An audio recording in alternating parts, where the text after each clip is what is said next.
우리가 사도신경에서 예수님의 사역에 대한 신앙 고백을 살펴보았습니다.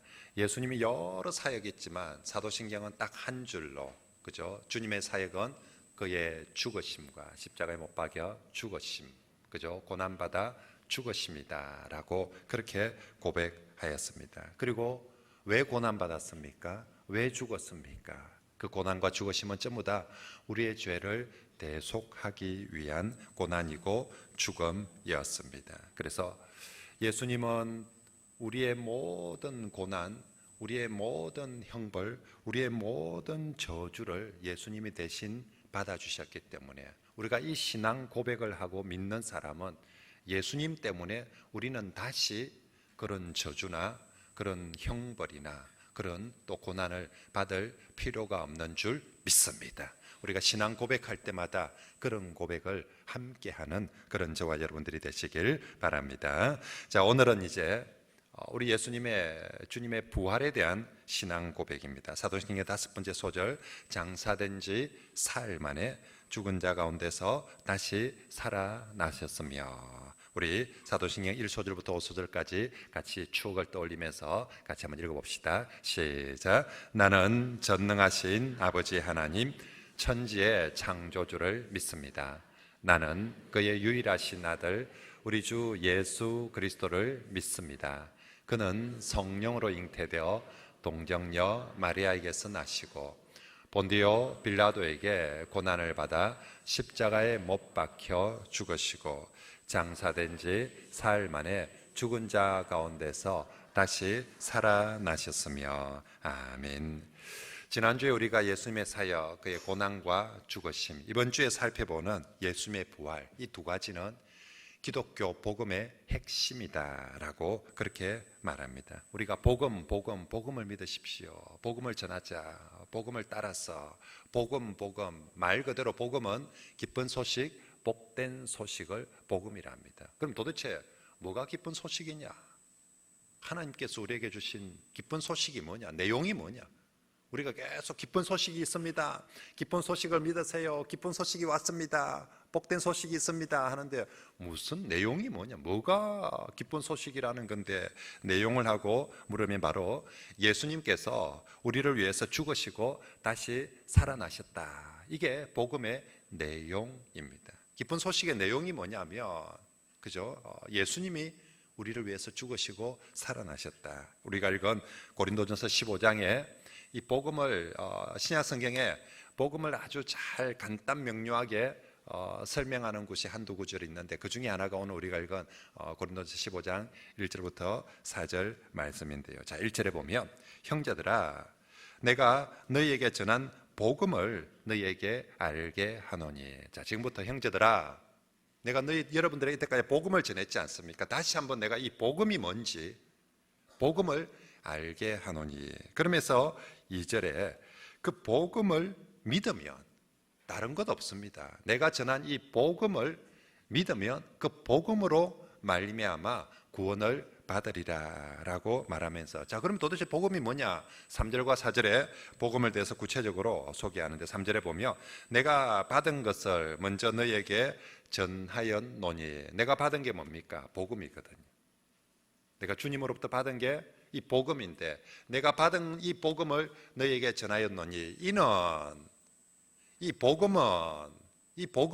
복음이 뭐냐면 성경대로 그리스도께서 우리 죄를 위해 죽으시고 장사 지낸 바 되었다가 성경대로 사흘 만에 다시 살아나신 것, 이거에 내가 받은 복음이고 이게 내가 여러분들에게 전한 복음입니다라는 것입니다. 여기서 복음, 다시 말하면 성경대로 그리스도께서 우리를 위해서 죽으시고 또 성경대로 3일 만에 다시 살아났다. 이걸 더 간단하게 표현하면 예수님께서 우리 죄를 위해서 죽으시고 다시 살아나셨다. 이걸 또 성경은 더 간단하게 말하며 죽으시고 다시 살아나셨다. 딱 이렇게만 표현합니다. 죽음과 부활, 이걸 성경에서는 복음의 핵심이다라고 그렇게 말씀을 하고 있는 거죠. 그리고 이제 이 죽음과 부활을 설명하면서 죽어도 그냥 죽는 게 아니라 어떻게 죽었다고요? 성경대로, 하나님의 예언하신 말씀대로 죽었고, 살아나도 우연히 갑자기 이상하게 살아난 것이 아니라 살아나는 것도 성경대로, 예언하신 말씀대로 살아나셨다. 그걸 강조하기 위해서 앞에 성경대로가 적혀 있는 것이고요. 그리고 예수님께서 죽었다는 것을 확정지어주는 것이 우리가 사도신경이나 오늘 성경에 장사 지낸 바 되었다가라는 표현입니다. 여러분, 사람이 무덤을 묻었다, 뭐 했다는 말입니까? 죽었으니까 묻은 거죠. 안 죽은 사람을 생매장하는 경우는 거의 없죠. 이건 뭐 살인할 때, 나쁜 짓 할 때 하는 일이고, 그죠? 다 우리가 누군가를 무덤에 묻었다, 장사 지냈다, 무슨 얘기입니까? 그 사람이 뭐 했기 때문에? 죽었기 때문에. 그래서 죽어도 살짝 죽은 것이 아니라 확실하게 죽을 때 그 사람을 뭐 합니까? 장사 지냅니다. 무덤에 묻게 되는데, 오늘 우리가 읽은 성경에서 죽은 사람을 예수님께서 죽었을 뿐만 아니라 장사 지낸 바 되었다. 확실하게 죽었다. 근데 장사 지낸 지 며칠 만에? 3일 만에. 3일이 되었다는 것은 진짜 정말 죽었다는 것을 더욱더 확정하는 거죠. 여러분, 우리나라도 옛날에 주로 이제 우리도 지금도 장례를 치르면 3일장을 치르지 않습니까? 왜 3일장을 치릅니까? 손님들이 오는 시간이 3일은 줘야 되니까 3일장을 치릅니까? 물론 뭐 이제 지금은 그럴 수 있지만 원래 3일장의 의도는 적어도 3일 지나면 확실하게 죽었다는 거예요. 옛날에 간혹 그런 경우 있지 않습니까? 묻을 나는데 관 두드리고 노는 사람이 있었다고. 그죠? 죽은 줄 알았는데 지금은 딱 의사들이 판단해서 이 의술이 발달해 딱 몇 가지 테스트 해보면 이 사람이 진짜 죽은 건지 아닌지 아는데, 옛날에는 그런 의술이 발달되지 않으니까 이 사람이 우리 생각엔 죽은 것 같은데 진짜 죽었는지 안 죽었는지, 그래서 하루 이틀 지나보면 그죠? 알 수 있다 싶어서, 그래서 한 3일 동안 안 깨어나면 이거 진짜 죽은 거다. 그러니까 가서 묻든지 화장을 하든지 하는 겁니다. 오늘 우리가 읽은 성경에도 사도신경에도 장사 지낸 바 되었다가 3일 만에, 이건 확실하게 죽었다라는 말씀입니다. 그리고 한 가지 참고로 말씀을 드리면, 이 장사 지낸 바 되었다가 다음에, 여러분 혹시나 영어 성경 가지고 있는 분들이나 아니면 독일어 성경, 이렇게 다른 외국의 성경에 보면 사도신경이 있습니다. 근데 간혹 성경 중에 사도신경에 장사 지낸 바 되었다가 다음에 엄부에 내려가서라는 표현이 나오는 경우가 있습니다. 로마 가톨릭 천주교에도 가면 천주교 신앙 고백할 때는 이 엄부에 내려가셔, 이게 늘 나옵니다. 로마 가톨릭은 이 엄부에 내려가서를 연옥교리와 연결을 시켜서 자신들은 사용을 합니다. 그래서 예수님께서 이 엄부에 내려가서 연옥에 가서 전도하고 또 심판할 사람은 심판하고 전할 사람은 전했다라고 주장하는데, 이건 성경적이지 않습니다. 우리 성경에 어딜 봐도 연옥이란 말도 없고 연옥이라는 개념도 표현도 쓰지 않습니다. 그들의 교리의 필요를 위해서 그렇게 쓸 뿐입니다. 아무튼 우리가 영어 성경에 또 독일어 성경에 이렇게 외국어 성경에 간혹 엄부에 내려갔다라는 표현이 있는 것은, 그것은 연옥에 갔다라는 말이 아니라 예수님께서 죽음 이후에 엄부의 고통까지도 다 당했다라는 의미입니다. 인간이 살아서도 고난을 당하지만 죽고 끝이 아니라는 거예요. 죽고 나서 그 다음 고통이 또 있는데, 그게 뭐냐면 엄부의 고통인데, 예수님께서 죽음을 통해서 그 엄부의 고통도 피하지 않고 다 당했다는 것입니다. 그래서 우리 주 예수님의 사역은 한마디로 고난이라고 했는데, 살아서도 그분이 고난이요, 십자가의 죽음도 고난이고, 십자가 죽음 이후에 마지막 엄부 죽음 이후에 고난까지도 예수님께서 하나도 피하지 않으시고 모두 다 당했다라는 것이 엄부에 내려가시어라는 말씀입니다. 아무튼 이 모든 것, 예수님께서 죽으시고 그 다음에 뭐 되셨다? 장사 지낸 바 되시고, 그리고 엄부에 내려가셨다는 표현이 있든지 없든지 분명한 사실은 예수님의 죽음을 확실하게 한다라는 것입니다. 예수님은 확실하게 죽고 그리고 확실하게 장사되었습니다. 그리고 예수님은 이제 그 장사 지낸 지 3일 만에 죽은 자 가운데서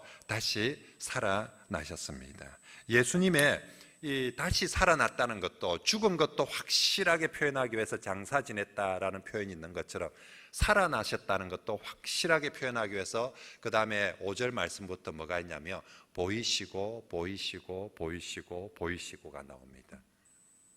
누구에게 보이냐면 게바에게 보이시고, 그리고 12 제자에게 보이시고, 그리고 500여 형제에게 보이시고. 이 보이시고라는 말이 뭡니까? 살아났으니까 보여주실 수 있다는 거죠. 안 살아났으면 보일 수가 없었을 텐데 살아나셨기 때문에 사람들에게, 이런 사람 저런 사람 많은 사람에게 보여줘요. 죽었기 때문에 장사 지냈고요, 살아나셨기 때문에 보여주셨다는 것입니다. 그래서 이 보이시고라는 표현은 예수님이 정말 부활하셨다라는 것을 확정지어 주는 것이지요. 그럼에도 불구하고 이 예수님의 부활은 예수님 자신에게나 그 당시의 사람이나 후대의 사람 모두에게 사실은 너무너무 놀라운 사건이었습니다. 믿기기 어려운 사건이었어요. 십자가에 죽은 사람이 그냥 잠시 사약 묻고 죽었다면 그래도 혹시 약에 독기운이 좀 덜해가지고 다시 깨어났는갑다 싶겠지만, 이건 십자가에 못 박혀 죽었는데, 그래서 장사까지 지냈는데 다시 살아났다. 이건 정말 믿기 어려웠고 또 믿지 않으려고 하는 사람들도 있었습니다. 그래서 어떤 사람들은 지어내기를 기절했다가 다시 깨어났다. 기절했다는 게 말이 안 되는 걸 표현하기 위해서 장사 지낸 바 되었다가 며칠 만에 3일 만에, 3일은 기절했다 깨어날 시기가 아니라는 것이지요. 그리고 대표적으로 예수의 부활을 믿지 않는 사람, 성경에도 나오지만 예수님의 제자들이 부활한 것이 아니라 예수님의 시체를 도둑질해 갔다는 거죠. 이걸 도적설이라고 합니다. 지금도 유대인들은 이렇게 믿고 알고 있는 사람들이 많이 있습니다. 그런데 여러분, 예수님의 제자들이 정말 예수의 시체를 도둑질해 갔을까요?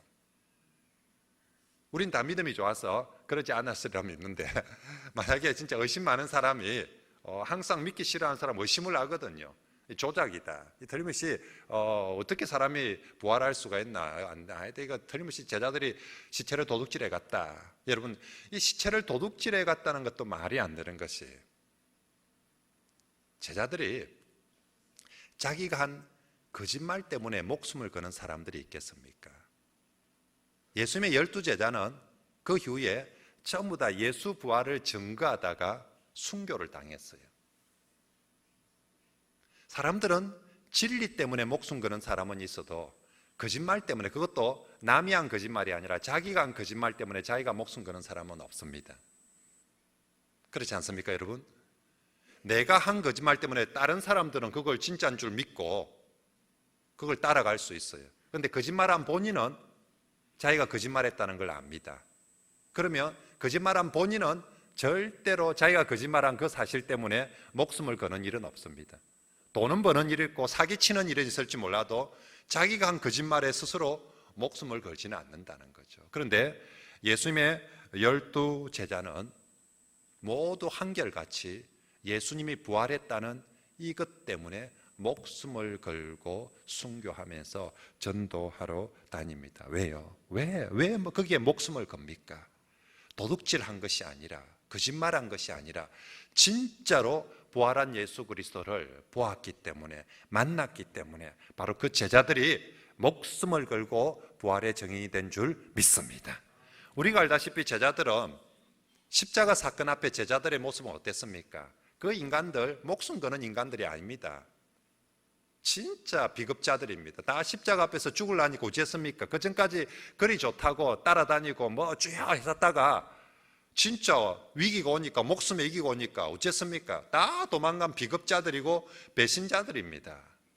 그런데 그런 비겁자들, 배신자들이 하루아침에 변화되어져 가지고 이제는 목숨을 걸고 그렇게, 그전에는 정말로 십자가 앞에서도 도망을 치던 사람들인데 다시 이제는 목숨을 걸고 부활을 전합니다. 왜 그렇습니까? 보았기 때문에, 만났기 때문에, 정말 예수 부활을 확실히 보고 만났기 때문에 그 제자들이 그렇게 목숨을 걸고 예수를 증거하였던 것이죠. 그건 예수님을 핍박했던 사도 바울도 마찬가지입니다.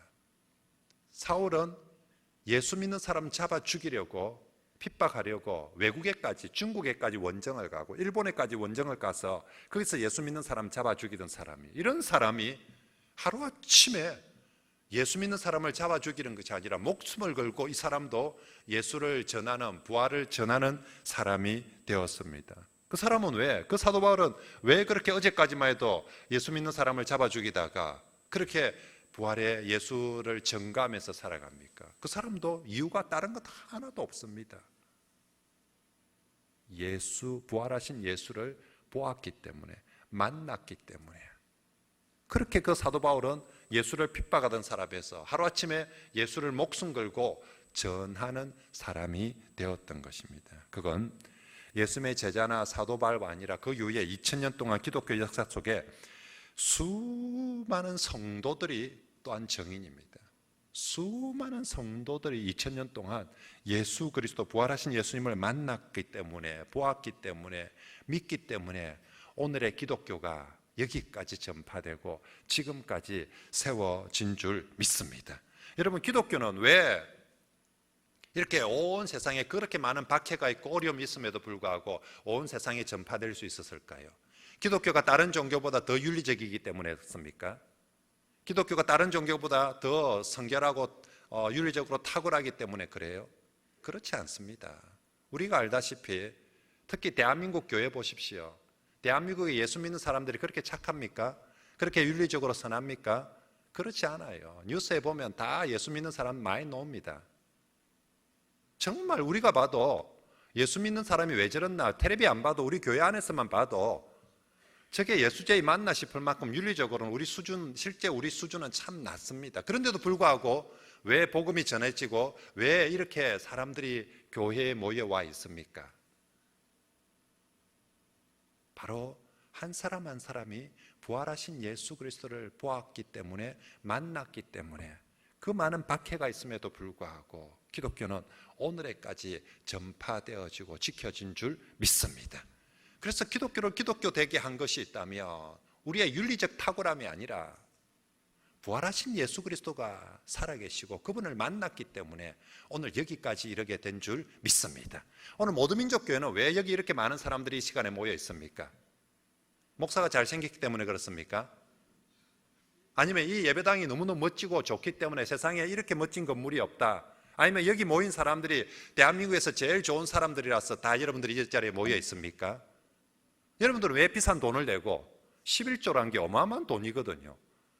왜 그 비싼 돈을 내고 매 주일마다 이 황금 같은 공휴일에, 이 피크타임에 제일 좋은 시간에 이 자리에 다 모여 있습니까? 여기 무슨 연예인이 나와서 간증을 하고 있습니까? 아니면 여기 대단한 아이돌 스타, 인기 스타가 와가지고 노래를 부르고 있습니까? 왜 여러분들은 여기에 돈 내가지고 여기 오고 있습니까? 물어보십시오. 누가 여기에 더 멋진 사람이 있거나 더 착한 사람이 있어서가 아니라 바로 내가 부활하신 예수 그리스도를 만났기 때문에, 부활하신 예수 그리스도를 내가 경험했기 때문에 우리가 내 돈 내고 내 시간 내서 바로 이 자리에 교회에 와서 매주일마다 함께 예배를 드리고 있는 줄 믿습니다. 그죠? 우리 정말로 부활하신 예수 그리스도가 없다면 여기에 올 이유가 없는 그런 사람들입니다. 그러므로 오늘의 기독교가, 오늘의 교회가, 여기 있는 수많은 사람들이 니는 왜 교회 다니노라고 하면 네, 부활하신 예수 그리스도를 보고 만나고 믿기 때문입니다. 그러므로 우리가 이 사도신경의 신앙 고백을 통해서 다시 한번 우리가 믿는 바 이 부활의, 예수님의 부활하셨음을 다시 한번 확실하게 믿고 또 그 확신 가운데 그렇게 살아가는 저와 여러분들이 되시길 바랍니다. 그리고 지금부터 제 눈빛을 한번 보세요. 오늘 여기 앉은 분들 중에서 혹시나 아직도 부활하신 예수 그리스도, 그분을 만나지 못한 분이 있다면, 그분을 경험하지 못한 분이 계시다면 이번 기회에 이 설교를 듣고 정말로 나도 부활하신 예수 그리스도를 만나게 해주십시오, 보게 해주십시오, 경험하게 해주십시오라고 간절하게 기도하고 사모하시길 바랍니다. 예수를 믿는데, 교회를 다니는데 부활하신 예수 그리스도, 그분을 만나지 못하고 경험하지 못하면 우리의 종교생활, 우리의 신앙생활은 말짱황입니다. 버틸 수 없어요. 어떻게 내 돈을 계속 내면서 다니겠습니까? 어떻게 내 시간을 내면서 다니겠습니까? 정말로 오늘 설교하는 이 우리가 신앙 고백하는 부활하신 예수 그리스도, 그분을 여러분들이 정말 꼭 찾으시고 만나시길 바랍니다. 우리가 죽은 예수를 찾으면 죽은 예수는 우리를 만날 수가 없습니다. 우리가 믿는 기독교는, 우리의 믿는 신앙은 죽은 조상을 기리는 것 아닙니다. 호국영령, 순국영령들을 기념하고 기리는 거 아니에요. 죽은 사람들은 우리가 아무리 기억하고 기려도 그들이 우리에게 오지 못합니다. 이미 죽었기 때문에. 그런데 부활하신 예수 그리스도는 부활하셔서 살아계시기 때문에 우리가 오늘도 찾고 간구하며 살아계신 그분을 찾는 성도에게 반드시 함께 하시고 보여주시고 만나 주실 줄 믿습니다. 그 부활하신 주님을 경험하고 우리가 신앙생활을 하는 거예요. 그리고 그 부활하신 주님을 증거하면서 정인으로 이 땅을 살아가는 그런 저와 여러분들이 되시길 바랍니다. 자, 이제 이렇게 성경은, 또 기독교 역사는 정말 예수님이 부활하셨다는 것을 확실하게 증거하고 있는데, 이 예수 그리스도의 부활은 예수님 자신에게도 참 중요하지만 이 부활을 믿는 우리 성도들에게도 그냥 부활했다, 그걸 믿는다가 아니라 그러므로 말미암아 우리에게 미치는 영향력, 의의가 너무너무 크고 중요하다는 것입니다. 먼저는 예수님의 부활은 단순한 죽음의 연장이 아니라 죽음을 이긴 승리의 사건입니다. 여러분, 예수님이 이전에도 죽었다가 살은 사람들 얘기 많이 들었습니다. 성경에도, 구약 성경에도 그런 사람들이 있고요. 그리고 우리의 일상 주변에도 죽었다가 3일만, 이틀 만에 뭐 이렇게 간 두드리고 묻을 냈는데 관에서 뚝뚝 치고 나왔다, 그런 얘기들 우리가 들어봤습니다. 하지만 우린 구약 성경이든 우리 일상 속에서 그런 사람들을 부활했다라고 말하지 않습니다. 왜냐하면 그들은 또 좀 이따 죽을 거니까요. 그래서 그건 부활이 아니라 그냥 죽음이 좀 연장된 거죠. 1년이 연장됐던 2년이 연장됐던 결국은 남들처럼 다 죽게 되어 있는 것입니다. 그런데 예수님의 죽음은 죽음의 연장이 아니라 죽음 자체를 이기신 사건, 부활의 사건이라는 것입니다. 그래서 예수님은 부활하시고 나서 다시 죽지 않았습니다. 산 모습 그대로 하늘로 승천하여 올라가신 줄 믿습니다. 로마서 6장 9절에 이렇게 말합니다. 같이 한번 읽어볼까요? 시작. 이는 그리스도께서 사망이 다시 그를 주장하지 못할 줄을 알미로다. 여기 강조하는 것은 죽은 자 가운데서 부활했기 때문에 그 다음에 뭐 하지 않는다? 다시 죽지 않고 사망이 다시 그를 주장하지 못한다. 왜냐하면 이제 주님은 죽음을 이기고 끝냈기 때문에 다시 못 죽이고 사망이 다시 예수님을 붙들지 못한다. 이처럼 예수님께서 죽음을 이겼다는 것은 사탄이 사용할 수 있는 가장 강력한 무기가 죽음, 사망인데 사탄이 사용하는 가장 강력한 무기인 사망을, 죽음을 이겼다. 다시 말하면 이것은 사탄을 이겼다는 것입니다. 사탄은 죄인을 올가맬 때 그 죽음을 이용해서, 사망을 이용해서 어떤 인간도 결국 너는 사망할 거다라고 그렇게 올가매고 있는데, 예수께서 죽음에서 부활하심으로 말미암아 사탄의 가장 강력한 권세를 무너뜨린 것입니다. 그래서 예수님의 부활은 사탄에 대해서, 악에 대한 승리의 확정임을 여러분 믿으시길 바랍니다. 예수님의 부활로 모든 악에 대해서 승리하셨고, 더 놀라운 것은 예수님만 승리하는 것이 아니라 예수 부활로 말미암아 우리가 믿음으로 예수 부활에 연합된 사람은 똑같이 성도들도 부활하고 성도들도 그 부활의 승리에 똑같이 연합되어지는 줄 믿습니다. 그래서 예수 십자가의 죽음이 우리의 믿음을 통해서 나의 죽음으로 연합되어지고요, 예수 부활의 승리가 우리의 믿음을 통해서 나의 부활과 나의 승리로 똑같이 연합되어지는 줄 믿습니다. 예수님과 연합되어진다는 거죠. 그래서 로마서 6장 말씀에 다시 한번 이렇게 말씀하고 있습니다. 6장 9절입니다. 6장 우리 5절 말씀입니다. 시작. 만일 우리가 그의 죽으심과 같은 모양으로 연합한 자가 되었으면 또한 그의 부활과 같은 모양으로 연합한 자가 되리라. 아멘. 여러분 믿습니까?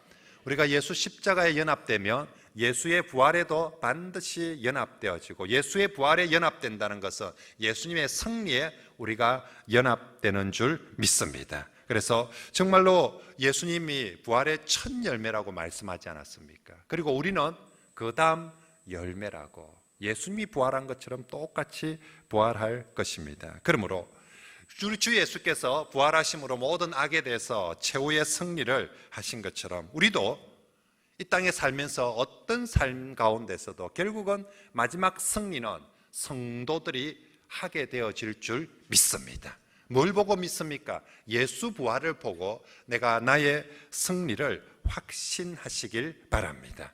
우리가 돈을 얼마나 많이 가지면 내 인생이 승리하겠습니까? 10억을 가지면요, 옛날에는 10억 벌기 할 때는 10억 가지면 인생이 승리하고 성공하는 것처럼 느꼈습니다. 여러분, 재산이 얼마나 많으면, 지식이 얼마나 많으면, 직장이 얼마나 좋으면 내 인생이 승리하겠습니까? 우리가 그런 것으로 내 삶이 승리가 되어지는 것이 아니라 정말로 예수님의 부활을 믿고 예수의 부활에 내가 연합되어짐으로 나도 부활하여서 승리할 것, 이걸 통해서 내 삶은 어떤 형편에서도 승리하게 된다는 사실을 믿으시길 바랍니다. 그러므로 오늘 우리가 사도신경에서 예수 부활을 믿습니다라고 고백하는 사람은 우리가 오늘도 살면서 넘어질 수 있습니다. 실패할 수 있습니다. 좌절할 수 있습니다. 정말로 엎드러질 수 있습니다. 그때도 기억하십시오. 내 인생은 왜 이렇노라고, 내 인생은 왜 이렇게 정말 꼬이고, 내 인생은 왜 이렇게 힘들고, 내 인생은 왜 이렇게 어렵냐고. 바로 그 자리에서 나는 정말 장사된 지 3일 만에 우리 주님께서 부활하셨음을 믿습니다. 주님이 부활하셨다는 것은 곧 내게도 부활이 있고 나도 승리하게 될 것을 마음니다 믿습니다. 바로 그 쓰러진 자리에서도 부활을 믿고 나의 승리를 확신하고 일어서는 그런 저와 여러분들이 되시길 바랍니다. 그래서 다시 한번, 예수 부활은 누구의 부활이다? 곧 나의 부활이다. 그리고 예수님의 승리는 곧 누구의 승리다? 나의 승리임을 나는 뭐합니다? 믿습니다. 이게 신앙 고백입니다. 그죠? 우리가 신앙 고백할 때 그냥 2000년 전에 그런 일이 있었다라는 걸 믿는 것이 아니라 예수 부활의 사건이 내게도 부활이요 승리가 될 것을 나는 뭐합니다? 믿습니다. 믿는다 해놓고 또 질질 짜고 하지 마시고요. 그죠? 정말 이길 것을 확실히 믿는 사람답게 오늘도 신앙생활하는 그런 저와 여러분들이 되시길 바랍니다. 자, 예수님의 부활의 두 번째로 아주 중요한 의미는요, 예수님의 부활로 말미암아 그분의 고난과 십자가의 그 죽음이, 정말 그 십자가 그 죽음이 대속의 고난이고 대속의 죽음이었구나라는 것을 확실하게 증가하는, 그런 확정하는 증거라는 것입니다. 여러분, 예수님 분명히 십자가에 못 박혀 죽은 것까지 알았습니다. 근데 이제 그 다음, 이게 진짜 예수님이 죄가 없었을까? 정말 죄 없는데 죽었을까? 여러분이 검사라면, 여러분이 조금이라도 뭔가 좀 따지기 좋아하고 의심하기 좋아하는 사람이라면, 우리 모든 민족 교인들은 다 믿음이 너무 좋아가지고 성경에 그냥 막 죄 없이 죽었다니까 다 그냥 그대로 믿어비는데, 잘 안 믿으려고 하는 사람은 성경에서 죄 없이 죽었다는 말을 어찌 믿노? 뭐라도 하나 있으니까 그래 죽은 거 알겠나? 그것도 나무에 매달려 죽다며. 뭐라도 안 있겠나? 검찰에서 발표 안 한, TV에서 발표 안 하는 뭔가 안 있겠나? 사도 바울이 왜 예수를 안 믿었냐면 그것 때문에 못 믿었대요. 저렇게 십자가에 매달려 죽은, 나무에 매달려 죽었는데 우리는 모르지만 하나님 앞에 뭔 죄가 있어도 있었을 거다. 그러니까 죽음 중에서도 가장 저주스러운 나무에 매달려 죽었지. 자기는 말 안 해도, 빌라도는 재판하면서 다 밝혀내지 못했지만 하나님 앞에서는 뭔 죄가 있어도 죄가 있을 것이다.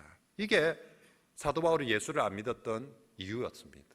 그런데 이 모든 걸 한꺼번에 깨워버리는 사건이 뭐냐면 예수님의 부활 사건이었습니다. 여러분, 정말로 예수님이 진짜로 자기 죄 때문에 죽은 건지, 정말로 자기의 죄가 아니라 대속의 죽음인지 성경은 적혀놨는데 그걸 확실하게 판단할 수 있는 뭔가 증빙 자료가 뭐냐는, 도대체 뭘 보고 우리가 저게 자기 죄가 아니라는 것을 확증할 수 있겠냐는 거죠. 그게 바로 예수님의 부활이라는 것입니다. 이렇게 가정해 봅시다. 여러분, 만약에 예수님이 진짜 뭔 죄라도 죄가 있었다면 그 죄인을 하나님께서 부활시켰겠습니까? 인류 역사 가운데 하나님이 죄인에게는 분명히 심판이 있을 것이라고 했지, 인류 역사 속에 어느 죄인이든 하나님이 부활시킨 죄인이 있습니까? 없습니다. 하나님이 분명히 얘기했거든요. 죄인에게는 심판이 있을 것이다. 그래서 인류 역사 속에 어느 인간도 죄인을 부활시킨 일은 없습니다. 그런데 저 예수를, 그것도 확실하게 기절이 아니라 장사 지낸 지 3일 만에 확실하게 죽었다가 다시 살린다는 것은, 저게 하나님 앞에 죄인이 아니라 하나님 앞에 뭔가 죄인과는 다른 의인이기 때문에, 뭔가가 대속이기 때문에 하나님께서 살려주셨다는 거예요. 부활하신 예수 그리스도를 만나고 바울이 머리를 탁 치고 깨달은, 죄인을 절대로 저렇게 하나님께서 살리실 리가 없다. 그러면 죄인이 아니면 왜 십자가를 짓겠냐? 성경을 다시 쳐다보니까 대속에 대해서, 구약시대 때부터 하나님이 죄를 대속하는 방법은 피 흘림을 통해서 대속을 했구나. 그래서 우리 모든 인간의 죄를 대속하기 위해서 하나님의 아들을 피 흘리도록 했구나라는 걸 깨닫고, 그때부터 사도 바울은 온 성경에 저것은 죄인의 죽음이 아니라 대속의 죽음입니다. 너는 뭘 보고 그렇게 얘기를 하노? 내가 부활을 보았습니다. 예수가 부활했다는 것은 저게 죄인의 죽음이 아닙니다. 죄인의 죽음은 부활이 될 수가 없습니다. 저거는 우리 죄를 위한 대속의 죽음입니다. 그래서 정말로 저 부활하신 주님은 이제 더 이상 죄인이 아니라 의인입니다. 그리고 우리의 대속자입니다. 부활을 보십시오. 진짜 하나님의 아들이 맞습니다 라는 것을 온 세상에 전가하는 것이 바로 예수님의 부활 사건인 줄 믿습니다. 그러므로 여러분, 진짜 여러분, 내 죄가 진짜 다 없어졌을까? 내가 예수 믿는다고 내 죄가 진짜 다 씻어졌을까? 우리가 초신자들한테 전도할 때 제일 어려운 게 이렇죠. 아무리 우리가 예수님께서 당신의 죄를 위해서 십자가에서 다 용서받았습니다. 또 질문, 목사님 그래도 내가 지은 죄가 얼마나 많은데. 그게 안 믿겨지는 거예요. 너미 내 죄를 다 용서해 줬다는 게, 너미 내 죄를, 인간은 뭐든지 지가 다 해야 되거든. 죄도 자기가 짓지만 벌도 자기가 받아야 되고 가서 보상도 자기가 해야 돼. 늘 그렇기 때문에 누군가 다른 사람이 내 죄를 대신 벌을 받았다는 게 잘 믿기질 않아요. 근데 조금도 아니고 내가 너무너무 많은 죄인데 과거의 죄, 오늘의 죄, 미래의 죄까지 다 대속을 해주고 용서를 받았다.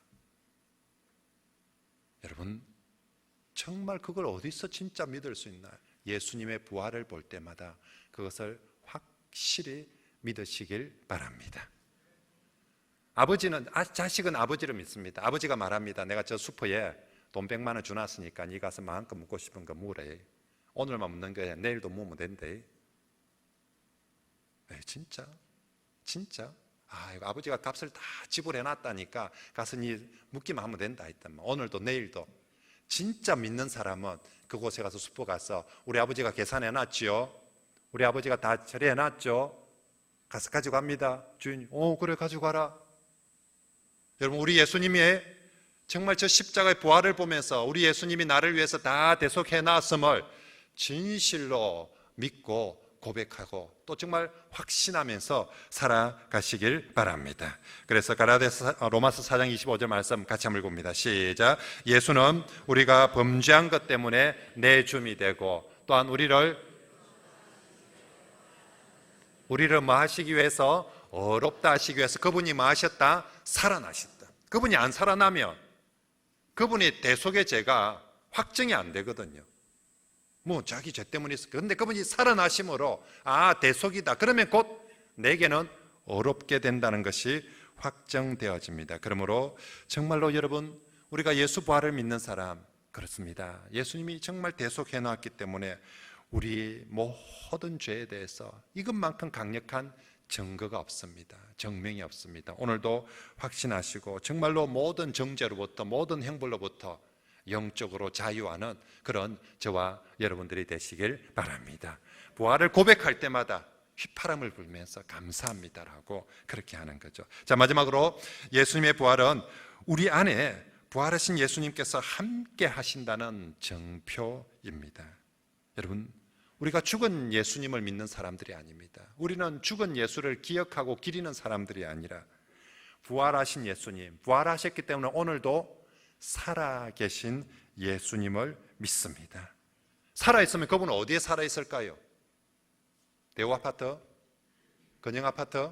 어디에 살아있으면 성경은 뭐라 합니까? 그분이 지금 살아서 존재하는 거 1차적으로 하나님 보좌 우편에서 살아계시고요. 또 그분은 영이시기 때문에 무소불위하시기 때문에 어느 곳에서나 살아계시는데 그분이 살아계셔서 제일 많이 거하시는 곳은 하나님 보좌 우편, 그리고 그 다음으로 그분이 가장 거하기 좋아하시는 곳이 어딥니까? 성도들, 예수를 믿는 성도들의 마음속에, 예수를 믿는 성도들의 삶 속에 함께 거하시기를 가장 기뻐하시는 우리 주님이신 줄 믿습니다. 그래서 주님은 부활하셔서 살아계시기 때문에 오늘도 우리가 예배드리는 바로 이곳에 우리 주 예수님께서 우리와 함께 하고 계실 줄 믿습니다. 너는 주님이 함께 한다는 거 뭘 보고 믿냐? 부활하셨기 때문에.